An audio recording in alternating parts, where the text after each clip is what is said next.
السلام علیکم ورحمۃ اللہ وبرکاتہ۔ اعوذ باللہ من الشیطان الرجیم، بسم اللہ الرحمن الرحیم۔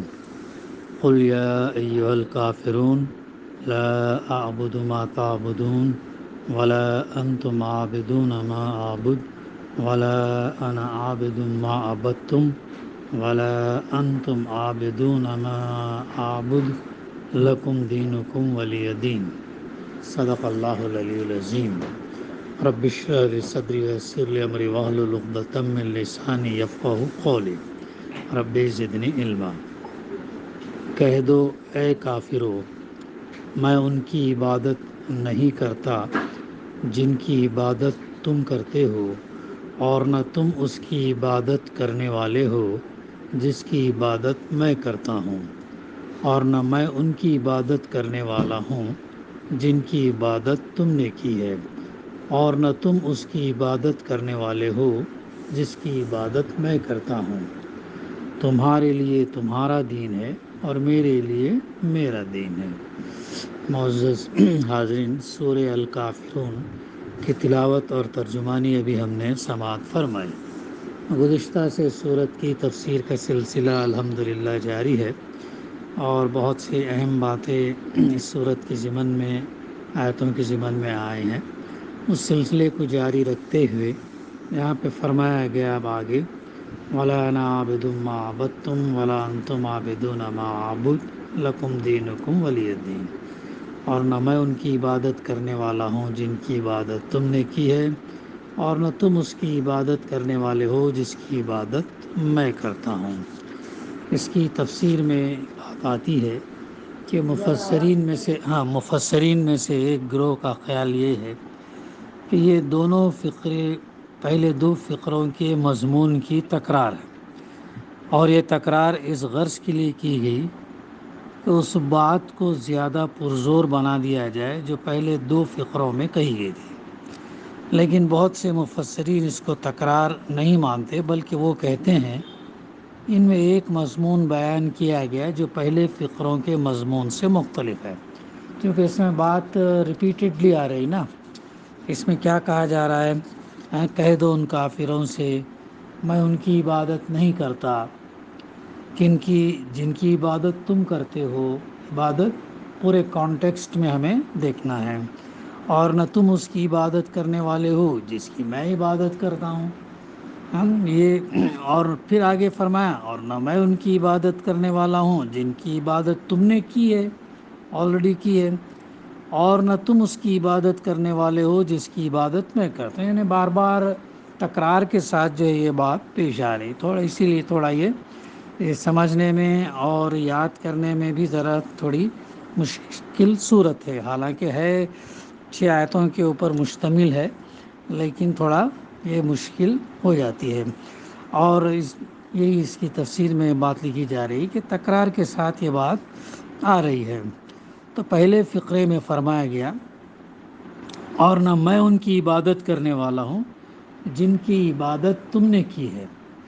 اس کا مضمون آیت نمبر 2 کے مضمون سے بالکل مختلف ہے، جس میں فرمایا گیا تھا کہ میں ان کی عبادت نہیں کرتا جن کی عبادت تم کرتے ہو۔ اس کا بیک گراؤنڈ تو معلوم ہے نا، کہ منکرین کیا کہتے تھے اللہ کے رسول سے، 1 سال تم ہمارے معبودوں کی عبادت کرو اور ہم جو ہے تمہارے اللہ کی خالص عبادت 1 سال کریں گے۔ تو اس پر یہ صورت کا نزول ہوا۔ تو یہاں پر ان کے جواب 2 ٹوک انداز میں ان سے دیا جا رہا ہے کہ ایسا معاملہ، یعنی مصالحت والا، کمپرومائز والا، گیو اینڈ ٹیک والا معاملہ نہیں ہوگا۔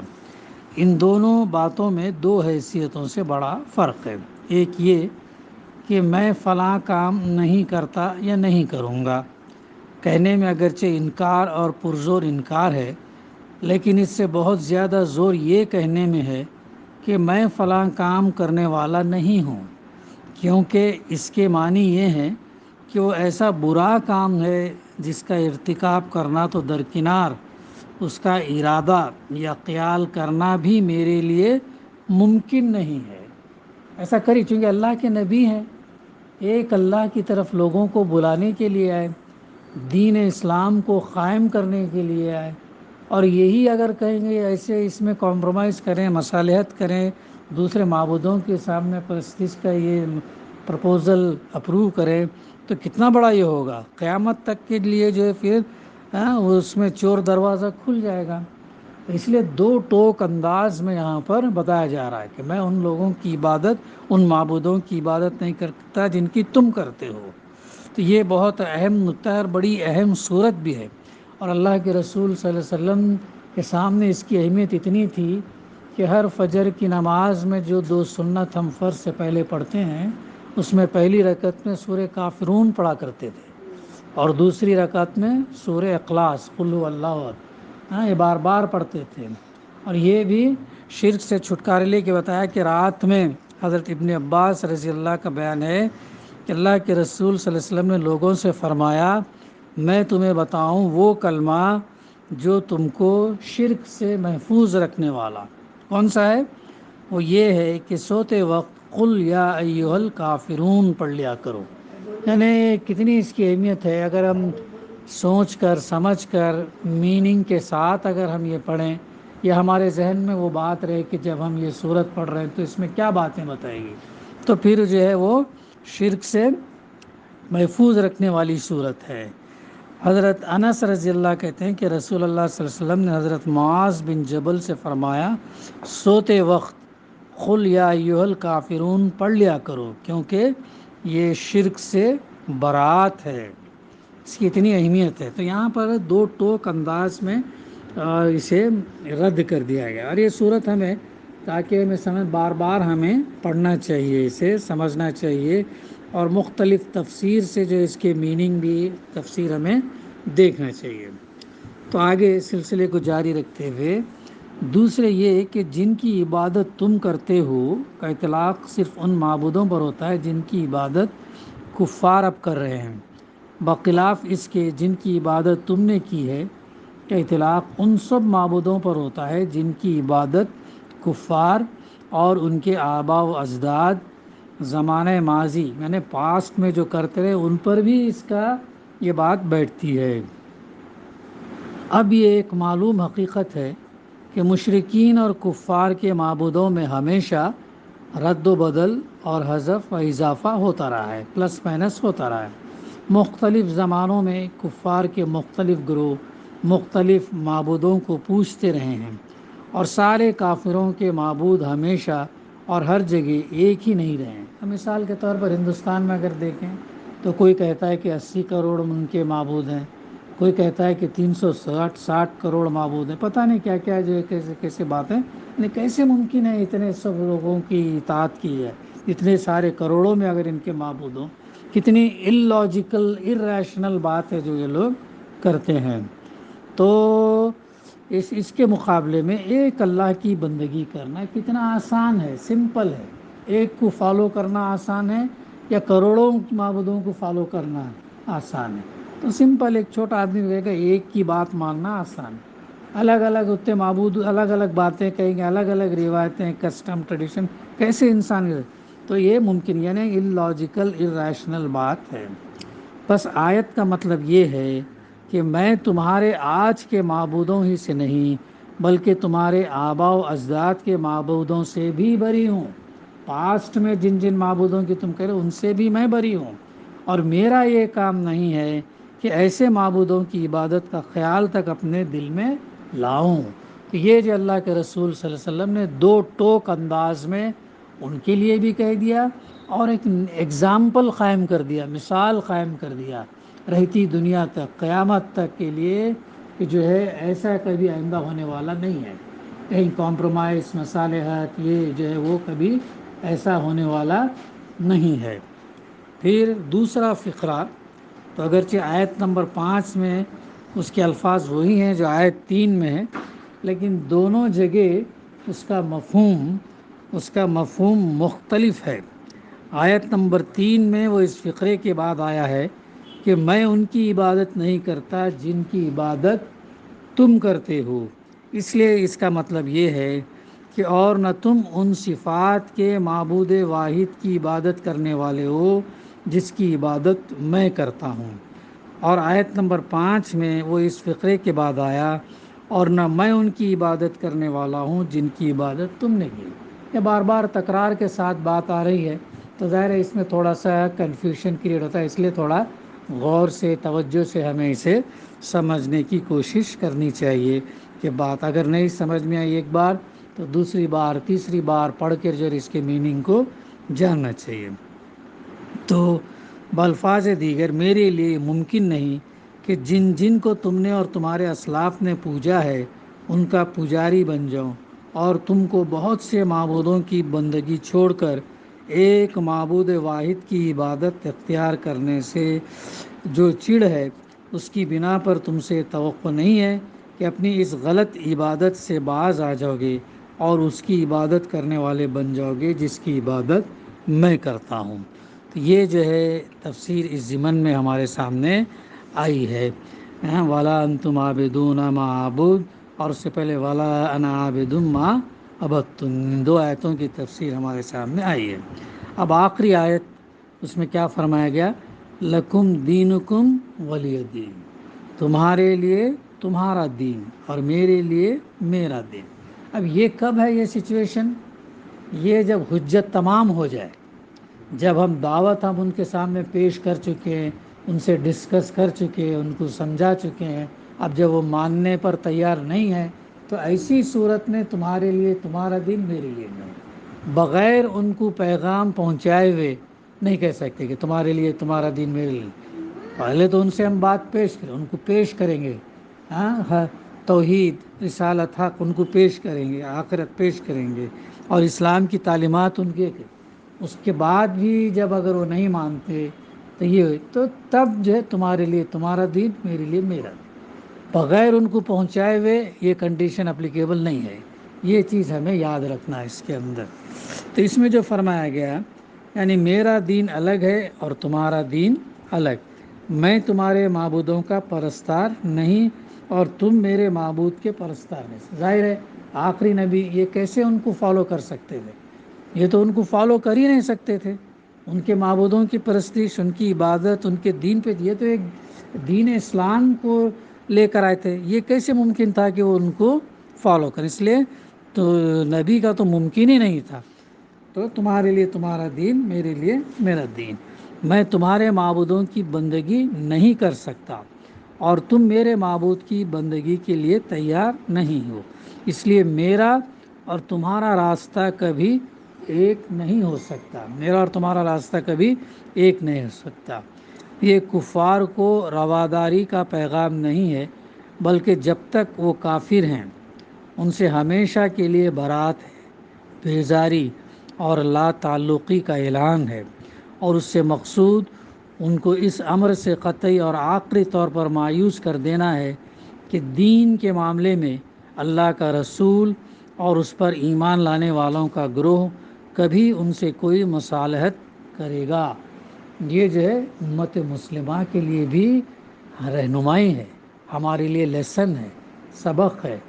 تو جو ایمان پر چلنے والے ہیں وہ کبھی شرک کرنے والوں کے ساتھ کمپرومائز نہیں کر سکتے۔ یہی اعلان برات اور اظہار بیزاری اس صورت کے بعد نازل ہونے والی مکی صورتوں میں پے در پے کیا گیا۔ مکی صورتیں یعنی جو صورتیں مکہ میں نازل ہوئی ہیں وہ تقریباً 2/3 آف دا قرآن ہے۔ 3 حصوں میں اگر دیکھا جائے 2 حصے قرآن کے مکہ معظمہ میں نازل ہوئے، 13 سال کے اندر نازل ہوئے، باقی 10 سال کے اندر 1/3 نازل ہوا۔ ان 1/3 کے اندر اللہ تعالیٰ نے مدنی صورتوں کے اندر یہ قانون، احکامات، شریعت کے تعلق سے رہنمائی، دین کے تقاضے کیسے پورے کرنا، وہ تمام چیزیں جو اس کے اندر ہمیں ملتی ہیں۔ تو چنانچہ سورہ یونس میں فرمایا اگر یہ تجھے جھٹلاتے ہیں، ترجمہ ہے اگر یعنی اللہ کے رسول صلی اللہ علیہ وسلم کو جھٹلاتے ہیں تو کہہ دے کہ میرا عمل میرے لیے ہے اور تمہارا عمل تمہارے لیے، میرا عمل میرے لیے ہے اور تمہارا عمل تمہارے لیے، جو کچھ میں کرتا ہوں اس کی ذمہ داری سے تم بری ہو اور جو کچھ تم کر رہے ہو اس کی ذمہ داری سے میں بری ہوں۔ آیت نمبر 41۔ یہ صرف اس مقام پر نہیں، سورہ کافرون کے اندر بلکہ اللہ تعالیٰ اور بھی قرآن مجید میں بتا دی ہے. جب ہم یہ باتیں کے سامنے رکھیں گے اور وہ بات نہیں مانیں گے تو ایسی صورت میں ان سے کیا کہا جائے گا کہ میں جو ہے بری ہوں، تم جو کر رہے، جو عمل تم کر رہے اس کی ذمہ داری تم پر، اور جو میں کر رہا ہوں وہ اس کی ذمہ دار میں ہوں. پھر آگے چل کر اسی صورت میں فرمایا، اے نبی صلی اللہ علیہ وسلم کہہ دو کہ لوگوں، دیکھو تمام انسانوں سے خطاب ہے، یہ صرف قرآن مجید کا جو پیغام ہے تمام انسانوں سے ہے، یہ صرف مسلمانوں سے نہیں ہے، یا صرف عالم دین یا مولانا لوگوں سے نہیں ہے، یا صرف حافظ قرآن سے نہیں ہے، بلکہ تمام انسانوں سے اس کا پیغام ہے. کیا میسیج جاتا ہے اس کے اندر؟ ہاں، تمام انسان اسے سمجھ کر پڑھنا چاہیے. ہاں، جب سمجھیں گے تو عمل کرنے کا جذبہ پیدا ہوگا، جب عمل کریں گے تو پھر اسے پہنچانے کا جذبہ پیدا ہوگا. اگر ہم نے اس کو محدود کر لیا، ہاں، کہ صرف اسے پڑھنے پڑھانے، خالی بغیر سوچے سمجھے پڑھنے پڑھانے، چومنے چامنے رکھے. ایک مثال سے سمجھو کہ اگر ایک کارخانے کا مالک اپنے غلام سے، نوکر سے یہ کہتا ہے کہ ایک 10 کام تم کو کرنا ہے، 1 مہینے 2 مہینے کے اندر وہ کام تم کو کرنا ہے، تو وہ جو غلام ہے، نوکر ہے، اگر وہ 10 احکام جو ہے وہ کام کرنے کے بجائے، امپلیمنٹ کرنے کے بجائے اگر لا کے روزانہ پڑھا، چوما، رکھا، اوپر رکھ دیا کور میں، اچھا، تو اور 1 مہینے تک یہ کرتا رہا. 1 مہینے کے بعد جب مالک نے پوچھا کہ میں جو تم کو 10 کام کرنے کے لیے بولا تھا تو تم نے کیا کیا؟ تو کہے گا، ارے اے مالک، اے سیٹ، میں نے اس کو بہت ریسپیکٹ کیا، احترام کیا، اس کو چوما چاٹا، کور میں باندھ کر تمہارے کام کو میں نے اوپر رکھا. تو مالک کیا بولے گا اسے؟ اس کو سزا دیں گا یا اس کو انعام دیں گا؟ بولیں گا نالائق، تو یہ کام کرنا چاہیتا ہے. ہاں، یہ فیکٹری کے اندر، اس کے اندر تیرے کو یہ کام کرنے کے لیے میں نے بھیجا تھا، نہ کہ پڑھ کے رکھنے کے لیے بھیجا تھا. ایسا ہی معاملہ ہے. تو اللہ نے جو ہم کو یہ قرآن جو بھیجا ہے، اس کو صرف چومنے چاٹنے، صرف بغیر سوچے سمجھے کے لیے نہیں، بلکہ اسے پڑھنا، اس کو سمجھنا، اور جو ہم سمجھتے ہیں اس پر عمل کرنا، اور عمل کرتے ہوئے پیغام کو دوسروں تک پہنچانا، یہ کرنے کے لیے بھیجا. یہ امپلیمنٹ کرنے والی کتاب.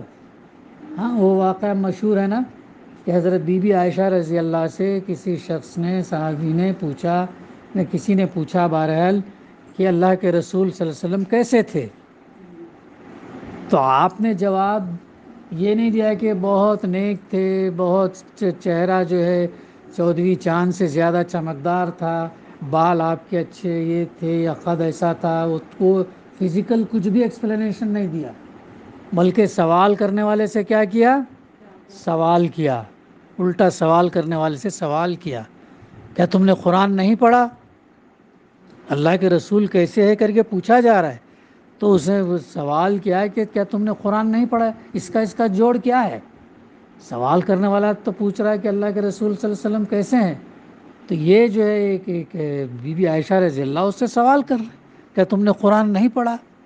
پھر آگے آپ نے فرمایا کہ وہ تو چلتا پھرتا قرآن تھے، یعنی آپ کی پوری زندگی قرآن کا عملی نمونہ تھا، قرآن کے مطابق آپ کی زندگی گزرتی تھی، اور آپ نے لوگوں کو وہی تعلیم اور تربیت دیا.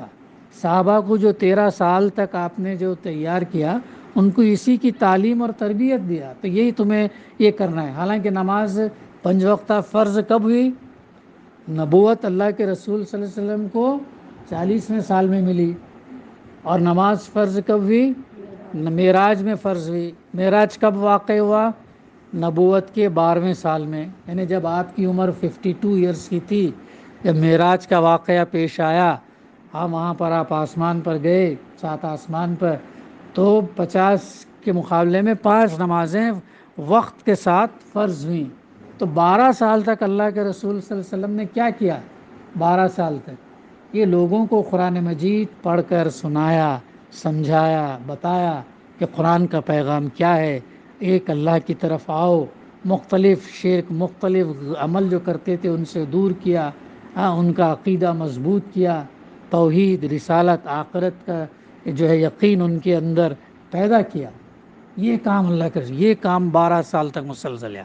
12 سال تک نماز فرض نہیں تھی، 5 وقتہ خالی نماز پڑھتے نہیں بیٹھتے تھے وہ لوگ، ہم انبیاء کے لیے صبح اور شام اتنا بس پڑھا کرتے تھے۔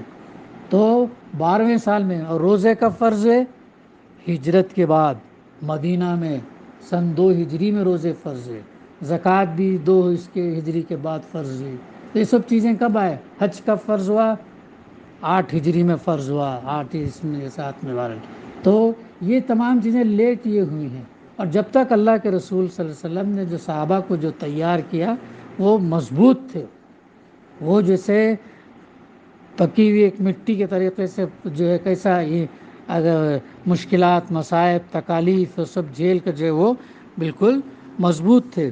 تو یہ ان کو تیاری کیا، اگر وہی کمپرومائز کر لیتے وہاں پر، مصالحت کر لیتے، اور دنیا میں پیسہ کمانے کے لیے اور دوسرے دنیاوی غرض کے لیے اللہ کے رسول آئے نہیں، بلکہ لوگوں کو راہ راست پہ لانے کے لیے آئے، ان کے اخلاق کو سدھارنے کے لیے، ان کو اللہ پر ایمان، رسول پر ایمان، آخرت پر ایمان، وہ چیزیں پیدا کرنے کے لیے اللہ کے رسول صلی اللہ علیہ وسلم آئے۔ تو یہ چیز اللہ کے رسول صلی اللہ علیہ وسلم نے جو ہے یہ کیا، تیار کیا لوگوں کو۔ تو یہ قرآن مجید، اگر یہ ایک مثال اس سے بھی سمجھو، اگر ہم کسی ڈاکٹر کے پاس گئے اور کہے کہ مجھے یہ بیماری لاحق ہو گئی ہے، اس کا علاج بتاؤ، تو ڈاکٹر جو ہے چٹھی پر ایک پرسکرپشن لکھ کے دیتا ہے کہ یہ دوا صبح میں لو، دوپہر میں لو، رات میں لو، گرم پانی سے لو، ٹھنڈے پانی سے لو، تو ایسا کرو، کھانے سے پہلے لو، بعد میں لو، یہ انسٹرکشنز لکھ کے دیتا ہے۔ وہ انسٹرکشنز اگر ہم لا کر اس پر عمل نہ کریں، بلکہ ان انسٹرکشنز کو صرف پڑھتے رہیں گے، تو کیا بیماری دور جائے گی؟ نہیں جائے گی۔ تو عمل کریں گے، وہ دوا لائیں گے، وہ ٹائم پر کھائیں گے، جیسا اس نے کہا ایسا کریں گے، تو یہ چیز ہوگا۔ اس سے سمجھو کہ قرآن کو سمجھنا کتنا ضروری ہے، پڑھنا سمجھنا کتنا ضروری ہے۔ تقریباً 150، 400، 450 لینگویجز میں ٹرانسلیشن ہے دنیا کی، تو کتنا ضروری ہے اسے۔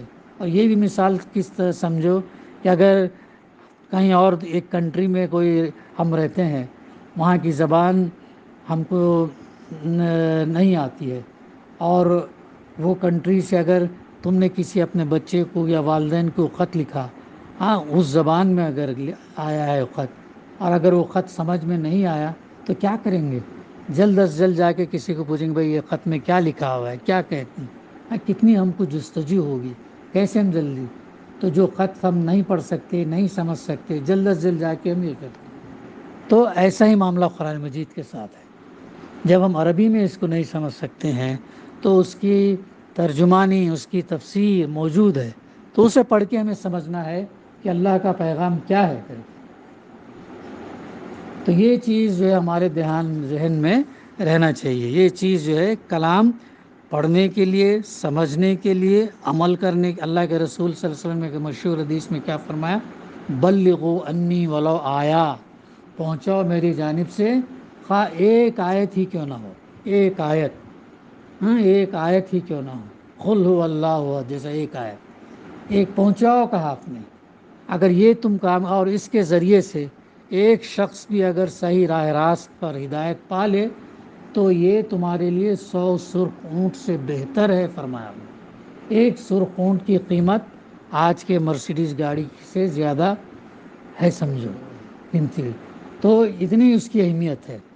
تو یہ جو قرآن میں جب ہم پڑھیں گے، اس پر عمل کریں گے، پہنچائیں گے، اور اس کے ذریعے سے اللہ، اور یہ ذہن میں ہم رکھیں کہ ہدایت دینے والا اللہ ہے۔ اللہ کے رسول صلی اللہ علیہ وسلم سے کہا گیا کہ آپ کا کام ہے پیغام پہنچانا، ہدایت دینا اللہ کے ذمے ہے۔ وہ واقعہ بھی یاد کرو، جب آپ کے چاچا موت کے قریب جب یہ ہیں، تو آپ کیا کہتے ہیں ان سے کہ اے چاچا جان، کم سے کم آپ یہ کلمہ میرے کان میں تو کہیے، دھیرے سے کہیے۔ تو وہ دیکھتے ہیں، قریش کے سردار بھی کھڑے ہوتے ہیں، وہ کہتے ہیں کہ میں اگر تمہارا یہ بات مان لوں اور آخر وقت میں اگر یہ کہوں تو یہ کیا کہیں گے لوگ یہ کہیں گے کہ چاچا نے اپنے بھتیجے کی باتوں میں آ کر اپنے آبائی دین سے پھر کر محمد صلی اللہ علیہ وسلم کے دین پر ایمان لایا، کہیں گے۔ تو آخر اس تک جو ہے وہ ایمان نہیں لاتے، بلکہ ان کا انتقال اسی دین کفر کے اوپر ہوتا ہے۔ آپ بہت رنجیدہ ہوتے، غمزدہ ہوتے کہ جو چاچا جنہوں نے آپ کی کفالت کی کئی سال تک، اور شیب ابی طالب میں 3 سال سوشل بائیکاٹ ہونے کے باوجود بھی ساتھ میں رہے، تو وہ جب ایمان نہیں لے آئے تو تب کیا نازل ہوتی آیت، اے نبی ہدایت دینا تمہارا کام نہیں ہے، ہدایت دینا ہمارا کام ہے، ہم جس کو چاہتے ہیں ہدایت دیتے ہیں، جس کو چاہتے ہیں گمراہ کرتے ہیں۔ اور اللہ تعالیٰ ہدایت کن کو دیتا ہے؟ جو کوشش کرتے ہیں، جو اپنے آپ کو اس راستے میں ڈالتے ہیں، تو اللہ تعالیٰ انہی کو ہدایت دیتا ہے۔ بغیر کوشش کیے ہوئے ہدایت ملنے والی نہیں ہے، ایسا اسپون فیڈ نہیں ہوگا، یہ کوشش کرنا پڑے گا۔ ہم نماز میں اہدنا الصراط المستقیم، اے اللہ تمہیں سیدھا راستہ دکھا، اور جب راستہ دکھاتا اللہ تعالیٰ تو اپنے آپ کو سیدھے راستے پر ڈالیں گے تو پھر ہدایت ملے گی۔ اگر سیدھے راستے پر اپنے آپ کو ہدایت نہیں کریں گے تو ہدایت نہیں ملے گی۔ اپنے آپ کو ڈالنا، پھر ہم جو نماز جو پڑھتے ہیں ہر رکعت میں ایاک نعبد و ایاک نستعین، تیری عبادت کرتے ہیں، تجھی سے مدد طلب کرتے ہیں، پھر جب یہ کرتے ہیں تو ہمارا عمل بھی جو ہم نے نماز میں ادا کیا وہ عمل سے ہمیں ریفلیکٹ ہونا چاہیے، کہ جو ہم چیز یہ کر رہے ہیں وہ ریفلیکٹ ہونا چاہیے۔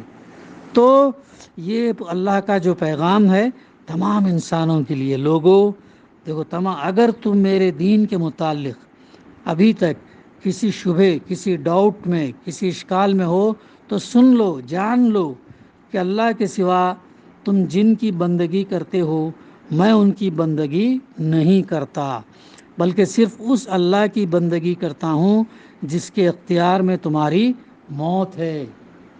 کوئی موت سے کوئی بچا سکتا ہے؟ نہیں بچا سکتا ہے۔ بڑے سے بڑے پوری دنیا بھر کے انسان مل کر کسی ایک انسان کو اگر اس کا وقت آ گیا بچانا چاہے موت سے تو نہیں بچا سکتا۔ موت سے یہ زندگی دینے والا اور موت دینے والا صرف اللہ ہے۔ اس لیے بار بار ان کامن ایگزامپلس کے ذریعے سے جو ہے بات کو سمجھا ہے۔ سورہ یونس آیت نمبر 104 کے اندر اس کا تذکرہ بھی ملتا ہے۔ سورہ شعراء میں فرمایا، اے نبی صلی اللہ علیہ وسلم اب اگر یہ لوگ تمہاری بات نہیں مانتے تو کہہ دو کہ جو کچھ تم کرتے ہو اس سے میں بری ذمہ ہوں۔ یعنی بات پہنچانے کے بعد اگر یہ نہیں مانتے تو پھر میں اب تمہارے سے بری ذمہ، اب تم جو یہ کرنا ہے یہ کر لو۔ سورہ سبا میں فرمایا، ان سے کہو جو قصور ہم نے کیا ہو اس کی باز پرس تم سے نہ ہوگی، اور جو کچھ تم کر رہے ہو اس کی کوئی جواب طلبی ہم سے نہیں کی جائے گی۔ کہو ہمارا رب یعنی ایک وقت ہمیں اور تمہیں جمع کرے گا۔ اللہ تعالیٰ سب کو، تمام انسانوں کو جمع کرے گا۔ وہ دن کون سا ہوگا؟ قیامت کا دن ہوگا، اور ہمارے درمیان ٹھیک فیصلہ کر دے گا، ٹھیک فیصلہ کر دے گا۔ دنیا میں تو مکمل انصاف ملنا مشکل ہے، ناانصافی ہوتی ہے، سب عدل سے کام نہیں لیا جاتا ہے، تو ٹھیک فیصلہ اللہ سبحانہ وتعالیٰ آخرت کے دن کی کر دے گا۔ پھر سورہ زمر میں فرمایا، ان سے کہو اے میری قوم کے لوگوں تم اپنی جگہ کام کیے جاؤ، میں اپنا کام کرتا رہوں گا۔ کتنی فکر تھی اللہ کے رسول صلی اللہ علیہ وسلم کو، کتنی فکر تھی، تم اپنے اس پہ کرتے جاؤ میں اپنا کام کرتا رہوں گا۔ ان قریب تمہیں معلوم ہو جائے گا کہ کس پر رسوا کن عذاب آتا ہے اور کسے وہ سزا ملتی ہے جو ٹلنے والی نہیں۔ وہ ٹلنے والی نہیں، اللہ مہلت دیتا ہے، موقع دیتا ہے، بار بار دیتا ہے، اور جو ہے اس کے باوجود بھی اگر انسان ہٹ درم ہو، اس کے باوجود بھی انسان اپنے ہٹ درمی پر اڑا رہا ہو تو پھر اللہ تعالیٰ اس کو ہدایت نہیں دیتا۔ پھر یہی سبق مدینہ طیبہ میں تمام مسلمانوں کو دیا گیا کہ تم لوگوں کے لیے ابراہیم علیہ السلام اور اس کے ساتھیوں میں ایک اچھا نمونہ ہے کہ انہوں نے اپنی قوم سے صاف کہہ دیا کہ ہم تم سے اور تمہارے ان معبودوں سے جن کو تم اللہ کو چھوڑ کر پوجتے ہو قطعی بیزار ہیں۔ ہم نے تم سے کفر کیا اور ہمارے اور تمہارے درمیان ہمیشہ کے لیے عداوت ہو گئی اور بیر پڑ گیا جب تک تم اللہ واحد پر ایمان نہ لاؤ۔ سورہ الممتحنہ کی آیت نمبر 4 ہے۔ قرآن مجید کی ان پے در پے توضیحات سے اس شبے کی گنجائش تک نہیں رہتی کہ لکم دینکم ولی دین کا مطلب یہ ہے کہ تم اپنے دین پر قائم رہو اور مجھے اپنے دین پر چلنے دو، بلکہ یہ اسی طرح کی بات ہے کہ جیسی سورہ زمر میں فرمائی گئی، اے نبی صلی اللہ علیہ وسلم ان سے کہو میں تو اپنے دین کو اللہ کے لیے خالص کر کے اسی کی بندگی کروں گا، تم اسے چھوڑ کر جس کی بندگی کرنا چاہو کرتے رہو۔ آیت نمبر 14۔ تو یہ ہے وہ تفسیر لکم دینکم ولی دین میں مولانا نے بیان فرمایا ہے۔ دعا ہے کہ اللہ سبحانہ و تعالیٰ جو ہے ہمیں کہنے سننے سے زیادہ عمل کرنے کی توفیق عطا فرمائے۔ اس کے بعد بھی تھوڑی سی اور تفسیر اس کے اندر ہے، انفرادی طور پر ہم اس کا جو ہے مطالعہ کر سکتے ہیں۔ یہ بڑی اہم صورت ہے، تھوڑی مشکل صورت ہے، اور بار بار جو ہے سورہ کافرون کے بعد پھر سورہ نصر ہے، اذا جاء نصر اللہ۔ تو یہ جو ہے اسے ہمیں بار بار اسے پڑھنا چاہیے تاکہ اس کا مضمون ہمارے اندر اچھی طریقے سے بیٹھ سکے۔ اور ویسے قرآن مجید کا روزانہ جو ہے کم سے کم 15 منٹ جو ہے ہمیں ترجمے کے ساتھ پڑھنے کے لیے لگانا چاہیے، کہ اللہ کا پیغام۔ پھر ویسا انتقال ہوا نا، ابو طالب ایمان نہیں، اس سے ہلکا عذاب ان کو دیا جائے گا، اور وہ ہلکا عذاب اتنا ہوگا کہ آگ کے جوتے ان کو پہنائے جائیں گے، آگ کے، اور اس کی وجہ سے ان کے جو بھیجا ہے وہ پکے گا، جیسے گرم اس میں ہانڈی میں جو کوئی پکتا ہے نا ویسا پکے گا۔ یہ ہلکی سزا ان کو دی جائے گی، ابو طالب کو دی جائے، چونکہ ایمان نہیں لے، حالانکہ پورا سپورٹ کیے، پورا ساتھ دیے، پورا کفالت کرے، پوری مشکل ترین وقت میں اللہ کے رسول صلی اللہ علیہ وسلم دے، لیکن نہیں لانے کی وجہ سے ان کو اتنا ہلکا عذاب دیا جائے گا۔ تو یہ اس کی تفسیر تھی سورہ الکافرون کی۔ انشاءاللہ ہم آئندہ اور دوسری صورت لیں گے۔ دعا ہے کہ اللہ سبحانہ و تعالی ہمیں کہنے سننے سے زیادہ عمل کرنے کی توفیق عطا فرمائے، اور قرآن مجید سے ہم صحیح استفادہ کریں، اس پر عمل کریں اور اس پیغام کو پہنچائیں۔ ربنا تقبل منا انک انت السمیع العلیم وتب علینا انک انت التواب الرحیم۔ صلی اللہ تعالی علی خیر خلقہ وعلی آلہ وصحبہ اجمعین۔ الحمد للہ رب العالمین۔